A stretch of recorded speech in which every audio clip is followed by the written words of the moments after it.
നമ്മുടെ കേരളത്തിൻ്റെ അവസ്ഥയാണ്. രാവിലെ മൊത്തം ചൂടാണ്, 40 ഡിഗ്രീൻ്റെ മുകൾക്ക് ചൂട് കയറാൻ തുടങ്ങിയിട്ടുണ്ട്. അതേപോലെ തന്നെ രാത്രി എന്നില്ല പകലെന്നില്ല എല്ലാ സമയത്തും പാമ്പുകളെ കിട്ടുന്നുണ്ട്. ഈ പാമ്പുകൾ കടിച്ച് മരണപ്പെടുന്ന റേഷ്യോ നമ്മുടെ കേരളത്തിൽ ഒരുപാട് കൂടിയിട്ടുണ്ട്. ഇപ്പോൾ സാധാരണ ചേര, അതുപോലെ വെള്ളിക്കട്ടൻ, അതുപോലെ അണലി, അതുപോലത്തെ ചെറിയ ചെറിയ പാമ്പുകളൊക്കെ നമുക്ക് കാണാറുള്ളത്, അല്ലെങ്കിൽ കണ്ടു കിട്ടാറില്ല പെരൻ്റെ ഉള്ളിൽ നിന്ന്. ഇപ്പോൾ രാജവെമ്പാല വരെ പെരയിൽ കയറിയ സിറ്റുവേഷനിലാണ് ഇപ്പോൾ നമ്മൾ ഇഷ്ടം പോലെ കേസുകൾ കാണുന്നുണ്ട്. അതിൻ്റെ ഇടയിലാണ് ആന കുത്തി കൊന്നതും ആന വലിച്ചിട്ട് ചാമ്പിയതൊക്കെയുള്ള ന്യൂസുകൾ വരുന്നത്. നമ്മൾ കഴിഞ്ഞൊരു വീഡിയോ തന്നെ പറഞ്ഞിട്ടുണ്ടായിരുന്നു, നമ്മുടെ കേരളത്തെ ഒരു ദുരന്തം നമ്മുടെ നാട്ടിൽ ഉണ്ടാകാൻ പോകുന്നത് ആനയുമായി ബന്ധപ്പെട്ടിട്ടാണ്. കാരണം പത്തിൽ വരാൻ പോകുന്ന ഏറ്റവും പ്രധാനപ്പെട്ട അപകടമാണ്. നമ്മൾ വെടിക്കെട്ട് അപകടം റിലേറ്റഡായി വീഡിയോ ചെയ്ത സമയത്ത് തന്നെ നമ്മുടെ കേരളത്തിൽ ഇനി വരാൻ പോകുന്ന മറ്റൊരു പ്രധാനപ്പെട്ട അപകടം ആന റിലേറ്റഡ് ആയിട്ടായിരിക്കും എന്ന് പറഞ്ഞിട്ടുണ്ടായിരുന്നു. അതിൻ്റെ പ്രധാനപ്പെട്ട കാരണം നമ്മൾ ഇപ്പോഴും സയൻറ്റിഫിക് ആയിട്ടല്ല ഈ കാര്യങ്ങളൊക്കെ കാണുന്നത്. ഒരുപാട് ദുരാചാരങ്ങളും ഒരുപാട് ആചാരങ്ങളെയൊക്കെ ഇങ്ങനെ മുന്നോട്ട് കൊണ്ടുപോകാനും അത് ഒഴിവാക്കി മാറ്റി നിർത്തി ഒന്നുകൂടി സയൻറ്റിഫിക്കായ മെത്തേഡിലൂടെ ആ കാര്യങ്ങൾ ചെയ്യാനുള്ള മെച്യൂരിറ്റി നമ്മുടെ കേരളക്കാർക്ക് വന്നിട്ടില്ല, അല്ലെങ്കിൽ മെജോറിറ്റി ഓഫ് പീപ്പിൾസിന് വന്നിട്ടില്ല എന്നുള്ളതാണ് ഒരു യാഥാർത്ഥ്യം. ഈ ആന എന്ന് പറഞ്ഞാൽ എല്ലാവർക്കും സാധാരണ ഈ പെറ്റ്സിനെ പോലെയാണ് അവർ കാണുന്നത്. ഒരുപക്ഷെ അവരോട് സ്നേഹം പ്രകടിപ്പിക്കുന്നതൊക്കെ ഉണ്ടാവും, അത് അവരെ പറഞ്ഞ കാര്യമില്ല. എന്തായാലും അത് ആട്, കോഴി, പോത്ത്, അതുപോലെ പശു, നായ പോലെയുള്ള ഒരു ചെറിയ മൃഗമല്ല. അതുപോലെ മനുഷ്യന് ഡൊമസ്റ്റിക്കേറ്റ് ചെയ്യാൻ പറ്റുന്ന ഒരു മൃഗമേ അല്ല ആന. ബേസിക്കലി അത് ഇപ്പോൾ വിജയകുമാർ ബ്ലാത്തൂവിൻ്റെ വീഡിയോ കണ്ട കൃത്യമായിട്ട് മനസ്സിലാകും ആനൻ്റെ പ്രകൃതി എന്താണ്, ആന എങ്ങനെ ജീവിക്കുന്നത്. അതൊരു വൈൽഡ് അനിമലാണ്, അതിന് മെരിക്കാനേ പറ്റുള്ളൂ, ഇണക്കാൻ യാതൊരു കാരണവശാലും കഴിയില്ല. ആ സമയത്താണ് 40-45 ഡിഗ്രി ചൂടുള്ള സമയത്ത് ആനകളെ ഒക്കെ പുറത്തേക്ക് ക്ഷേത്രത്തിൽ നടയിരുത്താൻ വേണ്ടി അല്ലെങ്കിൽ മറ്റെന്തെങ്കിലും ആചാരങ്ങളുടെ പേരിൽ നടത്തിക്കൊണ്ടുപോകണം. പ്രത്യേകിച്ച് ആനകൾ ഹൈലി സെൻസിറ്റീവായ മൃഗമാണ്. അവർക്ക് ചൂട് വളരെയധികം താങ്ങാനൊന്നും കഴിയില്ല. അവർ പലപ്പോഴും കാട്ടിലൊക്കെ ആവുന്ന സമയത്ത് ആനകൾ ചൂട്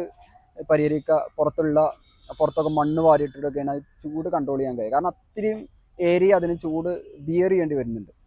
അപ്പോൾ അത് പരിഹരിക്കാൻ അവർ അങ്ങനെയൊക്കെയുള്ള മെത്തേഡാണ് സ്വീകരിക്കുന്നത്. അപ്പോൾ ആ സമയത്താണ് 24 ഹവേഴ്സൊക്കെ ആനകളെ നടക്കിരുത്തലും പ്രദർശനം ചെയ്യിപ്പിക്കലും അതുപോലെ അതിനെ തിടമ്പേറ്റുന്നത് പോലെയുള്ള ആചാരങ്ങളൊക്കെ നമ്മുടെ നാട്ടിൽ നടന്നത്. പ്രത്യേകിച്ച് ക്ഷേത്രങ്ങളിലാണ് ഇത് കാണാറുള്ളത്, നേർച്ചകളിലും പൂരങ്ങളിലും കാണാറുണ്ട്. അതിൽ ഹിന്ദു സമുദായത്തെയോ അല്ലെങ്കിൽ മുസ്ലിം സമുദായത്തെയോ മാറ്റി നിർത്തിയിട്ട് ഒരു വിവേചനം കാണിക്കേണ്ട ആവശ്യമൊന്നുമില്ല. ഇരു സമുദായത്തിൻ്റെ ഇടയിലും ഇത് വ്യാപകമായിട്ട് കാണാറുണ്ട്. മെജോറിറ്റി കാണാറുള്ള ഹിന്ദുക്കൾക്കിടയിലാണെന്നുള്ളതാണ് യാഥാർത്ഥ്യം. ഇത് ശരിക്കും മാറ്റേണ്ട, അത് ഒഴിവാക്കേണ്ട ഒരു കാലമായിട്ടുണ്ട്. ഇപ്പോൾ ഈ പൊരി വെയിലത്താണ് ഇനി തൃശ്ശൂർ പൂരം നടക്കാനുണ്ടാവുക. ആ തൃശ്ശൂർ പൂരത്തിന് ഇനി ആനകളെയൊക്കെ കൊണ്ടുവരുന്നതും ആനകളെ പ്രദർശനം ചെയ്യിപ്പിക്കുന്നതും തിടമ്പേറ്റുന്നതുമായ ആ കാഴ്ച കണ്ടാൽ തന്നെ ഇത് എത്രത്തോളം അൺസയൻറ്റിഫിക് ആയിട്ടാണ് ചെയ്യുന്നതെന്ന് കൃത്യമായിട്ട് മനസ്സിലാവും. കാരണം ഒന്ന് ആലോചിച്ച് നോക്ക്, 40 ഡിഗ്രി ചൂടിൻ്റെ ഇടയിലാണ് ആന നിൽക്കുന്നത്. അതിന് പുറമെയാണ് ഹൈ ഡെസിബൽ ശബ്ദമുള്ള, ഹൈ വോളിയുള്ള ഗർഭം കലക്കി പോലെയുള്ള മാരകമായ പടക്കങ്ങളൊക്കെ ഈ ആനകളുടെയൊക്കെ മുന്നിൽ വെച്ചിട്ടും സൈഡിൽ വെച്ചിട്ടൊക്കെയാണ് പൊട്ടിക്കുന്നത്. ആനകൾ വയലൻ്റ് ആവാൻ ഇതിൽ പരം വേറെ കാരണങ്ങളൊന്നും വേണ്ട. സാധാരണ നമ്മൾ പണ്ട് കാലത്ത് യുദ്ധങ്ങളൊക്കെ ജയിക്കാൻ വേണ്ടിയിട്ടൊക്കെ ആനകൾ ഉപയോഗിച്ചിട്ടുണ്ട്. അതൊക്കെ ആ ഒരു കാലഘട്ടത്തിൽ മാത്രമാണ്. അതിനർത്ഥം അത് കാലാകാലം നമുക്ക് ഉപയോഗിക്കാൻ പറ്റുന്ന ഒരു മെറ്റീരിയൽ ആയിട്ട് ഒരിക്കലും ആനകളെ കാണാനേ പാടില്ല. അതൊരു വൈൽഡ് അനിമലാണ്. പല സമയത്തും അവർ ചിലപ്പോൾ ഒരു ഇണക്കം കാണിക്കുന്നുണ്ടാവും, പക്ഷെ അത് ഒരിക്കലും മെരുങ്ങാത്ത, ഈ സമയത്ത് വയലൻ്റ് ആവാൻ സാധ്യതയുള്ള ഒരു ജീവിയാണ്. അപ്പോൾ പ്രത്യേകിച്ച് ക്ഷേത്രങ്ങളിലൊക്കെ ഇത്തരം ഉത്സവങ്ങൾ നടത്തുമ്പോൾ പടക്കങ്ങളും അതുപോലെ ഹൈ വോള്യത്തിൽ ശബ്ദം ഉണ്ടാക്കുന്ന വെടിക്കെട്ടുകളൊക്കെ പരമാവധി മാറ്റിത്താൻ ശ്രമിക്കുക. പിന്നെ അതോടൊപ്പം തന്നെ ഇവർക്ക് ചൂട് കൺട്രോൾ ചെയ്യാനും അല്ലെങ്കിൽ ചൂടിന് ആശ്വാസം കിട്ടാൻ വേണ്ടിയിട്ടുള്ള സൗകര്യങ്ങളൊക്കെ ക്ഷേത്രപാരികൾ ചെയ്തു കൊടുക്കുക. പക്ഷെ അതൊന്നും ചെയ്തു കൊടുക്കാതെ, അല്ലെങ്കിൽ അത് ചെയ്താലും നമുക്ക് ഉറപ്പൊന്നും പറയാൻ പറ്റില്ല. കാരണം ഇതൊരു വയലൻ്റ് ആയി കഴിഞ്ഞാൽ ആർക്കും കൺട്രോൾ ചെയ്യാൻ പറ്റാത്തൊരു ജീവിയാണ്. എത്രയോ വാഹനങ്ങൾ നശിപ്പിച്ചിട്ടുണ്ട്.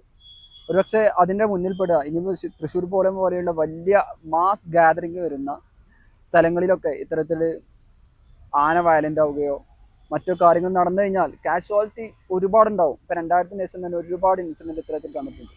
ഇപ്പോൾ നമ്മുടെ കേരളത്തിൽ മാത്രമല്ല, മറ്റു പല സ്ഥലങ്ങളിലും ഇത്തരത്തിൽ ആനകളെ ആളുകളുടെ ഒരു മെറ്റീരിയലായിട്ട് ഉപയോഗിക്കുന്നുണ്ട്. പക്ഷെ അതിനൊക്കെ ഇപ്പോൾ ഗ്രാജുവലി മാറ്റം വന്നിട്ടുണ്ട്. നമുക്ക് എന്ത് ചെയ്യാൻ പറ്റും, ഇപ്പോൾ ആനയുടെ സ്റ്റാറ്റ്യൂ ഉപയോഗിച്ചുകൊണ്ട് ആനയുടെ ശബ്ദം ഉണ്ടാവുകയും ചെയ്യും.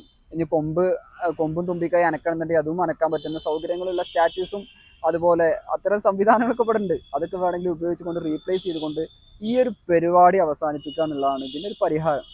അല്ലാതെ നമ്മൾ അല്ലെങ്കിൽ അതിനനുസരിച്ചുള്ള പ്രോട്ടോകോൾ നമ്മൾ കൊണ്ടുവരണം. സിസ്റ്റം മുന്നോട്ട് വെച്ച് വന്നു ഒരു എന്താ ആനയെ പങ്കെടുപ്പിക്കുന്ന ക്ഷേത്ര പരിപാടികളും മറ്റും ഉണ്ടെങ്കിൽ എത്ര ആൾക്കാർക്ക് അവിടെ ഒരുമിച്ച് കൂടാൻ പറ്റും, എത്ര ആൾക്കാർ പങ്കെടുക്കാം, എത്ര ആൾക്കാർക്ക് ഒരുമിച്ച് കൂടാൻ പറ്റും, എത്ര ഡിസ്റ്റൻസിലാണ് അവർ നിൽക്കേണ്ടത്, എത്ര ഡെസിബിൾ വോൾട്ടിലുള്ള പടക്കങ്ങളും വെടിക്കെട്ടുകളും നടത്താൻ പറ്റും, ഇതിനെക്കുറിച്ചൊക്കെ ഉള്ള കൃത്യമായ പ്രോട്ടോകോൾ കൊണ്ടുവന്ന് സിസ്റ്റം അത് നടപ്പിലാക്കാൻ ശ്രമിക്കാതെ നമ്മുടെ നാട്ടിൽ ഇതിലൊരു മാറ്റം ഉണ്ടാവില്ല. അപ്പോൾ അതുകൊണ്ട് ഇനിയും ഒരുപാട് അപകടങ്ങൾ ഇനിയും ഉണ്ടാകും. കാരണം മെയ് മാസം തുടങ്ങിയിട്ടുള്ളൂ. ഈ ഒരു മാസം കംപ്ലീറ്റ് ചൂട് തന്നെ ആയിരിക്കും. ആ സമയത്ത് തൃശ്ശൂർ പൂരം അടക്കമുള്ള ഒരുപാട് പൂരങ്ങളും ഒരുപാട് ഫെസ്റ്റിവൽസും നടക്കാനുണ്ട്. അപ്പോൾ ഇതിന് ശാശ്വത പരിഹാരം കൊണ്ടുവരണമെങ്കിൽ ഇപ്പോൾ ഹൈക്കോടതി ഇടപെട്ടുകൊണ്ട് ഇതിലൊരു ഡിസ്റ്റൻസ്, ഒരു ആനകൾക്കിടയിൽ ഇത്ര ഡിസ്റ്റൻസ് വേണം, ഇത്ര അകലത്തിലാണ് ആനകളെ നടത്താനും ക്ഷേത്ര ആചാരങ്ങൾക്കും പരിപാടികൾക്കും വേണ്ടി കൊണ്ടുവരാൻ പറ്റുള്ളൂ എന്നുള്ള ചില പ്രോട്ടോക്കോളൊക്കെ കൊണ്ടുവന്നിട്ടുണ്ടായിരുന്നു. പക്ഷെ അതൊന്നും അതിനെതിരെയൊക്കെ ഹൈക്കോടതിയിൽ തന്നെ സ്റ്റേ ചെയ്യുന്ന, ഹൈക്കോടതിയിലേക്ക് തന്നെ സ്റ്റേ പെറ്റീഷനുമായിട്ടാണ് ഈ മൃഗസ്നേഹികളും ആനപ്രേമികളായ ആൾക്കാർ വന്നിട്ടുള്ളത്. അപ്പോൾ ഇതൊക്കെ ഇങ്ങനെ നമ്മുടെ നാട്ടിൽ നടന്നു കഴിഞ്ഞാൽ സ്വാഭാവികമായിട്ട് ഇനിയും കാഷ്വാലിറ്റി ഉണ്ടാവും. ഇതിപ്പോൾ ആനപ്പാപ്പാനും ഒക്കെ അയാൾ ജീവിതം മൊത്തം ആനൻ്റെ കൂടെയാണ്. അയാൾക്ക് എന്തെങ്കിലും കാഷ്വാലിറ്റി സംഭവിച്ചാൽ അയാൾ അർഹതപ്പെട്ട ഒരാളാണെന്ന് നമുക്ക് മനസ്സിലാക്കാം. ഇപ്പം ഇന്നലെ മരിച്ച ആൾ ലോറി ഉടമയാണ്. അയാൾ ഒരുപക്ഷെ ആനയുമായി ബന്ധപ്പെട്ട് ജീവിക്കുന്നവരെ മനസ്സിലാവില്ല. അയാളുടെ കുടുംബത്തിൻ്റെയും ജീവിതം പോയി എന്നല്ലാതെ ഇതിൽ വേറെ എന്ത് കാര്യം പറയാനുള്ളത്. എനിവേ ഇതിൽ നിന്നൊരു മാറ്റം ഉണ്ടാവുകയാണെന്നുണ്ടെങ്കിൽ അത് വളരെയധികം എഫക്റ്റീവായിട്ട് ഉണ്ടാവുമെന്ന് തന്നെയാണ് മനസ്സിലാക്കുന്നത്. അതിന് സിസ്റ്റം തന്നെ മുന്നോട്ട് വന്നുകൊണ്ട് ഇത് നിർത്തലാക്കാനോ അല്ലെങ്കിൽ ഇതിന് കൃത്യമായ പ്രോട്ടോകോൾ കൊണ്ടുവരാൻ ശ്രമിക്കുക. വിജയകുമാർ ബ്ലാത്തൂരിനെ പോലെയുള്ള ആൾക്കാർ സയൻറ്റിഫിക്കായിട്ട് ഈ മൃഗത്തിൻ്റെ സ്വഭാവവും അതിൻ്റെ കാര്യങ്ങൾ പറയുമ്പോൾ അത് മനസ്സിലാക്കിയിട്ട് ഉൾക്കൊള്ളാൻ ശ്രമിക്കുക. അത് ഇത്രയും പറയാനുള്ളൂ.